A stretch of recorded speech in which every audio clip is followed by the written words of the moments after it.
Salam damai sejahtera di dalam Tuhan kita, Yesus Kristus. Bapak, Ibu, serta saudara-saudara sekalian, jumpa lagi di dalam Lawatan Hati. Lawatan Hati hari ini bertemakan Gerejaku, Rumahku.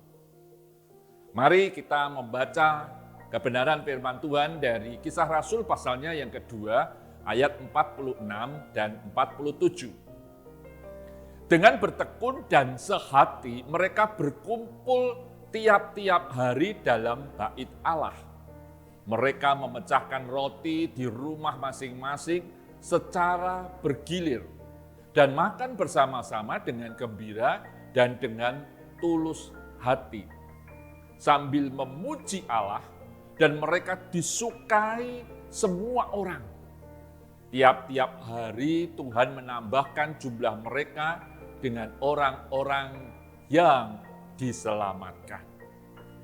Bapak, Ibu, serta saudara-saudara sekalian, kalau kita berbicara tentang gerejaku, rumahku, maka ketika saya bertanya kepada Bapak, Ibu, serta saudara-saudara sekalian, bagaimana saudara mengingat keadaan dan kondisi rumah kita masing-masing? Tentu saudara akan bisa menjawab dengan baik. Apa yang saudara pikirkan tentang rumah? Rumah ada orang yang bisa menyatakan sebagai tempat tinggal, tempat istirahat, tempat nyantai, tempat bersantai. Ada orang yang juga bisa berkata bahwa rumah itu adalah tempat kita berkumpul, menyatukan anggota keluarga kita. Bisa juga demikian.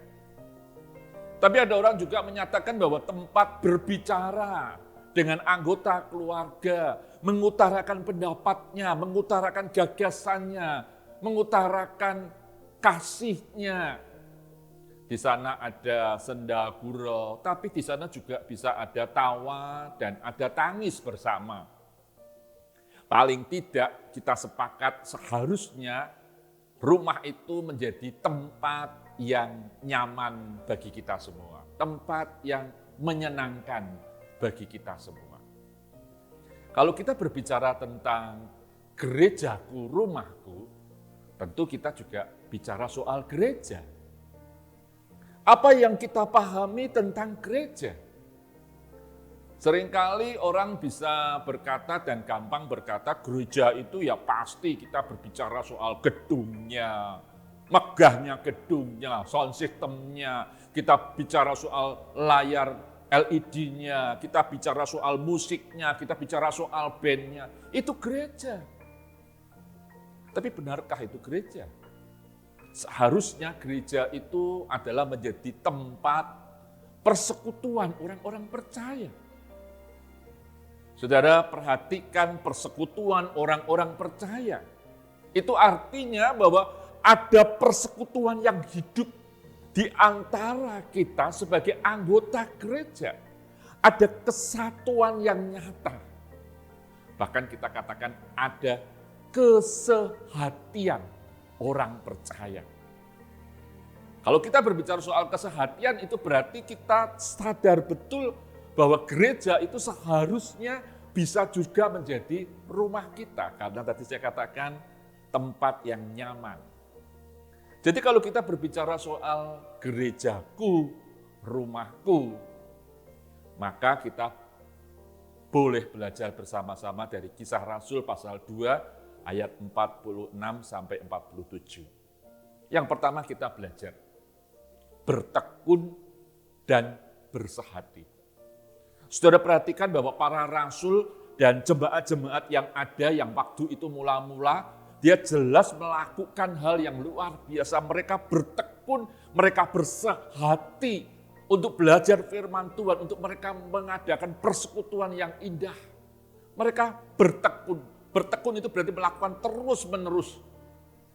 Dan itu yang mereka lakukan. Yang kedua, kita belajar bagaimana mereka itu memecahkan roti bersama-sama. Memecahkan roti bersama-sama itu berarti mereka sadar betul ada persekutuan yang indah, persekutuan yang erat antara rasul dengan jemaatnya, antara pemimpin dengan yang dipimpinnya. Ada persekutuan yang erat. Bahkan di ayat itu dikatakan mereka ketika berjumpa itu bergembira. Mereka ketika berjumpa itu kelihatan sebagai orang-orang yang tulus hatinya. Bukankah ini hal yang menurut saya sangat menyenangkan sekali?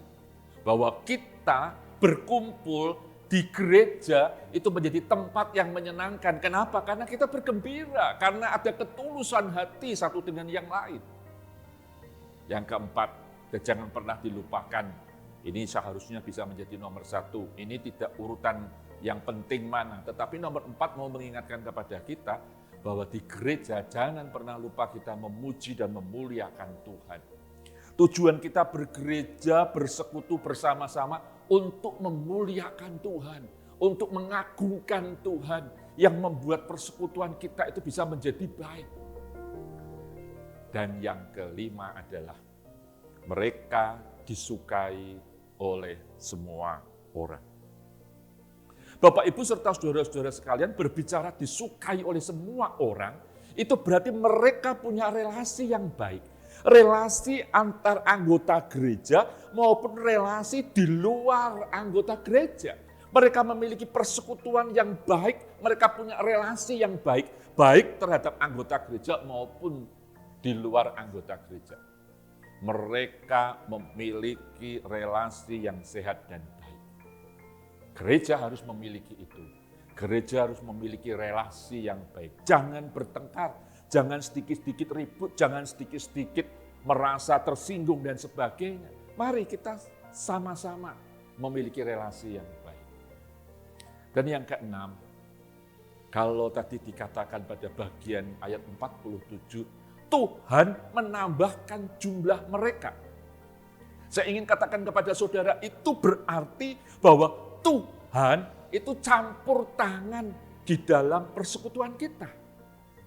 Tuhan menambahkan jumlah itu bukan sekedar orang-orang yang dibawa oleh Tuhan datang ke persekutuan kita, tetapi Tuhan itu ternyata campur tangan ketika kita mengadakan persekutuan di dalam Tuhan. Saudara, bukankah ini hal yang sangat menyenangkan sekali kalau kita bisa katakan gerejaku juga rumahku. Gerejaku itu bagian dari rumahku. Saudara, mari kita menjadikan gereja itu sebagai rumah rohani, tempat kita itu bertumbuh imannya, namun sekaligus gereja itu menjadi tempat kita belajar berrelasi satu dengan yang lain semakin hari semakin membaik. Dan jangan pernah lupa bahwa gerejaku, rumahku tetap harus memuliakan nama Tuhan. Tuhan Yesus memberkati.